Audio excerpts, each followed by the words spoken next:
22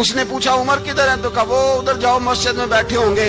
اور واپس آیا تو کہنے لگا وہاں تو 3 غلام بیٹھے ہیں, ایک روٹی بانٹ بانٹ کے کھا رہے ہیں, لگتا ہے کئی دنوں سے روٹی نہیں ملی.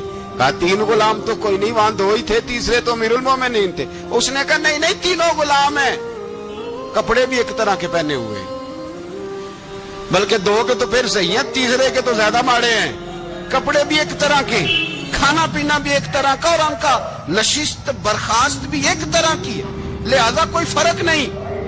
حضرت ابو ہریرہ کہتے ہیں میں لے کے آیا, اور جناب عمر کو جب میں نے کچی زمین میں تامت سمیٹ بیٹھے دیکھا تو میں رو پڑا.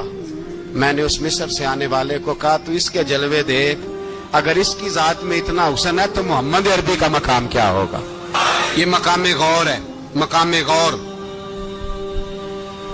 10 محرم کو لوگ دیگے پکائیں گے نا, نہیں پکانی ہے, کوئی بول دے نہیں, ہاں نہ نہیں کر دے, پروگرام بدلیا تو نہیں دی عید کی کہ وہ ایک اب کام شروع ہوا ہے لاسٹ ایٹ ہونے والا. کیوں جی پکنی ہے نا دیکھیں 10 محرم کو انشاءاللہ تعالی, ہم بھی پکائیں گے انشاءاللہ, یہاں بھی پروگرام ہوگا. تو 10 محرم کو جو دیگ پکنی ہے تو ایسا نہیں ہو سکتا کہ 1 محرم کو حضرت عمر کے نام کی بھی کوئی پک جائے. اگر امام حسن حسین کے نام کی دیگیں پکے تو جو امام حسن حسین کے سے پیار کرنے والے ہیں, جو امام حسن حسین سے, ہم لوگوں نے بھی عجیب رٹا اپنایا ہے نا, ہم لوگ بات کا ایک پہلو دیکھتے ہیں دوسرا نہیں دیکھتے. حضرت امام حسن اور حسین کو بھی نبی پاک نے شہید کہا, اور جناب عمر کو بھی رسول اللہ نے خود شہید فرمایا. فرمایا شہید ہے, خود فرمایا اپنی زبان سے کہ یہ شہید ہے, خود میرا عمر شہید ہے. تو ان کے نام کی دیگ نہیں پکنی چاہیے, اس طرف نہیں ہماری توجہ ہونی چاہیے. اور اہل بیت نبو, یہ بات میں پہلے بھی کرتا ہوں, آج پھر کرنا ضروری سمجھتا ہوں. اہل بیت کا پیار سن لو کان کھول کے, اہل بیت کا پیار اگر ہمیں کسی نے سکھایا ہے تو سیدنا عمر فاروق نے سکھایا ہے. اہل بیت نبوت کی محبت اگر کسی نے سکھائی ہے تو کس نے سکھائی ہے؟ بول کے بتائیے. حضرت عمر نے. اہل بیت کا پیار ہمیں حضرت عمر نے بول کر کے سکھایا ہے. بھائی یاد رکھے, کسی کی طاقت نہیں تھی دم مارنے کی حضرت عمر کے سامنے, طاقت ہی نہیں تھی. کیسر و کسرا کانپ جاتے تھے, جرأت ہی نہیں کرتے تھے حضرت. اور ہمارے تو تعلقات بڑے ہیں نا غیروں سے. حضرت ابو موسیٰ اشعری رضی اللہ تعالیٰ عنہ فرماتے ہیں میرا منشی سائی تھا, وہ کاتب کہتے تھے وہ لوگ, میرا حساب کتاب عیسائی تھا. تو فرماتے ہیں ایک دن میں نے وہ سارا حساب کتاب لین دین کے حضرت عمر کو دکھائے تو فرمانے لگے جس نے لکھے ہیں اس کو بلاؤ. کہنے لگے ضرور مسجد نہیں آ سکتا. کیوں نہیں آ سکتا؟ کہنے لگے وہ عیسائی ہے. کہتے ہیں حضرت عمر جلال میں آ گئے. آپ فرمانے لگے جنہیں رب دور کرتا ہے تم کیوں قریب کرتے ہو؟ جنہیں اللہ دور کرتا ہے. فرمایا تم غیروں کو اگر عہدے دو گے تو اپنوں کا کیا بنے گا؟ اگر تم غیروں کو عہدے دو گے تو اپنوں کا. یہ سوچ ہے جو آج برما کے مسلمانوں کے لیے بھی ضروری ہے. کہا اگر تم غیروں کو عہدے دو گے تو اپنوں کا. ہم نے غیروں کو عہدے دیے تو دیکھا نا اپنے کس طرح کاٹے جا رہے ہیں. غیروں کو جو عہدے دے دیے یرانے سارے غیروں سے. روز دعویٰ ہوتا ہے چین ہمارا سجن ہے, چین ہمارا دوست ہے. او بھائی دوست ہے تو اس سے کہو نا کہ برما تو تمہاری ایک چھوٹی سی ریاست ہے, چین کے بغیر تو وہ سانس بھی نہیں لے سکتا. اس کو کہو نا اس حکومت پہ دباؤ ڈالے. لیکن ہم لوگوں نے غیروں کو عہدے دیے تو اپنے پس گئے. حضرت عمر کہتے تھے ذمی کا ہم ادب کریں گے. ذمی کافر کا ہم, ایسا کافر جو مسلمان ریاست کو قبول کرے, بدامنی نہ پھیلائے. ایک آدمی کو آپ نے دیکھا آنکھوں سے نابینا ہے اور بھیک مانگ رہا ہے, تو حضرت عمر کو نظر آ گیا. فرمایا کون ہو؟ اس نے کہا میں یہودی ہوں. فرمایا بھیک کیوں مانگتے ہو؟ کہا جب تک تندرست تھا مسلمانوں کو جزیہ دیتا تھا, بوڑھا ہو گیا ہوں کیا کروں. حضرت عمر نے گھوڑے کی پشت پہ بٹھایا, کافر کو گھوڑے کی پشت پہ بٹھایا اور بٹھا کے مدینے لائے. حضرت علی شیر خدا وزیر خزانہ تھے. فرمایا علی اس کا وظیفہ جاری کرو. کہا یہ کون ہے؟ فرمایا یہ یہودی ہے لیکن یہ ہمیں جزیہ دیتا رہا, بوڑھا ہو گیا بیچارہ, بھیک مانگنے پہ مجبور ہے, ہماری حکومت کے اندر رہتا ہے, اس کا پورا وظیفہ جتنا خرچہ اتنا وظیفہ لگاؤ. حضرت علی کہتے ہیں میں وظیفہ لگا رہا تھا اور وہ میرے نبی کا کلمہ پڑھ رہا تھا, وہ رسول اللہ کا کلمہ پڑھ رہا تھا. یہ مزاج, یہ نہیں کہ کافر. حضرت عمر نے گورنروں کو خط لکھے تھے کہ زبردستی کسی کو مسلمان نہیں کرنا, جہاں ان کی عبادت گاہیں بنی ہو گرانی نہیں, کوئی مندر کوئی گرجا ضائع نہیں کرنا. اسلام سب کو جینے کا موقع دیتا ہے، پر بےایمانو، ظالموں، بدذاتوں، تمہیں یہ کہتا ہے کہ ہم تمہیں جینے کا موقع دیتے، تم بھی مسلمانوں کو جینے کا موقع دو۔ یہ جہاں بستے ہیں، جہاں رہتے ہیں، انہیں وہاں جینے کا موقع دو، انہیں بھی اللہ اکبر کہنے کا موقع دو، انہیں بھی قرآن پڑھنے کا موقع دو، انہیں بھی رسول اللہ پر درود پڑھنے کا موقع دو۔ ہمارے ملک میں عیسائی اپنی مرضی سے کھلے عام تبلیغ کرتے ہیں، یہاں تو چینل چلائے ہیں عیسائیوں نے۔ کسی مذہبی جماعت نے کبھی جلوس نکالا ہے کہ عیسائیوں کا چینل بند کرو؟ بولے نکلا ہے کہ نہیں نکلا؟ کتنے ظلم کی بات ہے۔ ہم جب غیر کو اتنا تحفظ دیتے ہیں، اتنا تحفظ دیتے ہیں، ہم نے دیکھا ہے، مجھے بیسیوں لوگوں نے عید پہ ٹیلی فون کیے کہ عیسائیوں کو قربانی کا گوشت دے لیں، مجبور ہیں جی، دروازے پہ آ گئے ہیں، ہمارے کام کاج کرتے ہیں۔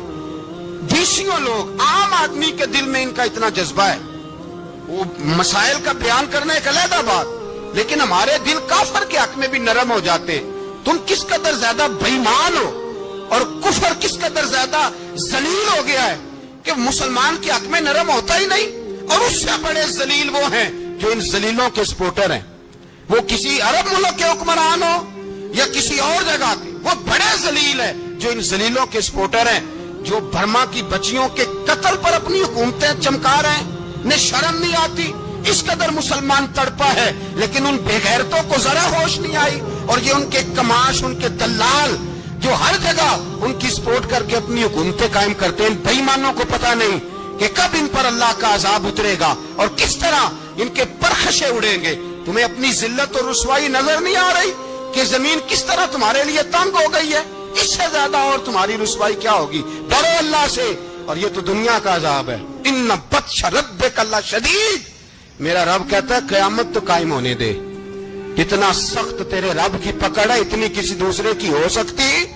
یاد رکھیں اور تھوڑا احتیاط کریں ہم سب لوگ بھی، جو ہم لوگ آدھی زبان بول کے بھی ان کی سپورٹ کرتے۔ اب شرم آنی چاہیے ہمیں ان حکومتوں کی سپورٹ کرتے جو مسلمانوں کی لاشوں کے اوپر حکومتیں قائم کرتے ہیں، شرم آنی چاہیے۔ بہرحال بات دور نکل جائے گی، اور میں اپنے مضمون پہ رہتا ہوں۔ اہل بیت کا پیار اگر سکھایا ہے تو جناب عمر نے سکھایا ہے رضی اللہ تعالی عنہ، امام حسن ملنے۔ آپ یقین کریں، میں جب اس واقعہ کو پڑھتا ہوں تو میرا دل جھوم جاتا ہے۔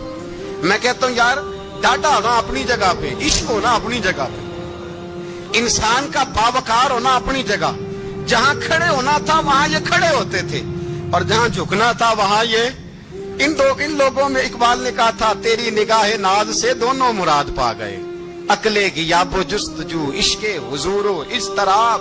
جہاں اگر آیا ہے سامنے کیسر و کسرا تو عمر جیسا دلیر کوئی نہیں، اگر سامنے آیا ایران کا بادشاہ تو عمر جیسا تگڑا کوئی نہیں، اگر آیا ہے سامنے غسان کا بادشاہ تو عمر جیسا عادل کوئی نہیں، لیکن اگر علی کا بیٹا آیا ہے، اگر فاطمہ کے لال پارے آئے ہیں، تو پھر فاروق اعظم سے جیسا محب کوئی نہیں، پھر ان سے جیسا پیار کرنے والا کوئی نہیں۔ اندر بیٹھے ہیں جناب عمر، اندر تنہائی میں کچھ وزیروں سے گفتگو ہو رہی ہے، میٹنگیں جاری ہیں۔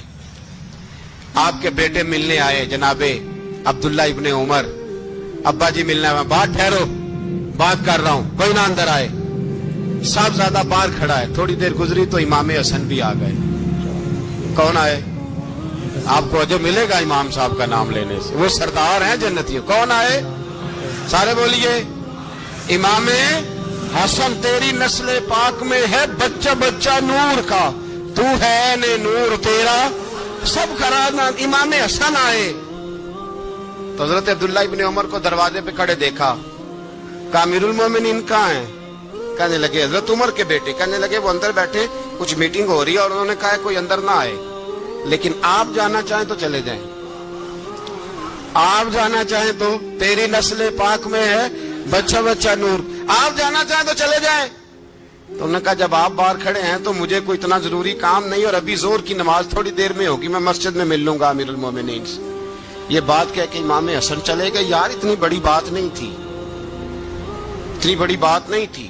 وہ میرے استادوں کا بیٹا بھی آئے تو کہا ٹھیک ہے جی، وہ سوئے ہوئے ہیں تو کوئی غرض نہیں یار، میں ٹھہر کے آ جاؤں گا، کوئی بڑی بات نہیں تھی، دیکھا جائے تو بڑی بات نہیں تھی، پر بات بہت بڑی تھی، اس لیے کہ یہ خالی حسن نہیں، یہ حسن ابن علی ہے، یہ حضرت فاطمہ کے لخت جگر، حضرت عمر باہر نکلے, عبداللہ ابن عمر سے پوچھا کوئی آیا تو نہیں؟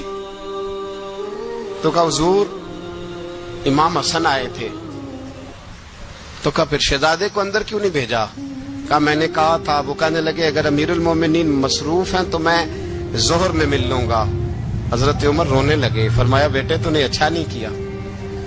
پھر مسجد نہیں گئے, سیدھے امام حسن کے دروازے دستک دی. امام حسن باہر آئے, کہا شہزادے آئے تھے تو ملے کیوں نہیں؟ تو امام حسن کہنے لگے حضور آپ کا اپنا بیٹا دروازے پہ کھڑا تھا, آپ کا اپنا بیٹا دروازے پہ کھڑا تھا, وہ منع بھی کیا تھا آپ نے تو میں زور میں مل لیتا. حضرت امام حسن فرماتے جوش جذبات میں جناب عمر نے سر سے پگڑی اتار دی. جوش جذبات کہنے لگے حسن میرے بیٹے کا اور آپ کا کیا مقابلہ؟ کیا اس کی ماں کا نام فاطمہ الزہرا ہے؟ کیا اس کی نانی کا نام خدیجۃ الکبریٰ ہے؟ کیا اس کے نانے کا نام محمد مصطفیٰ ہے؟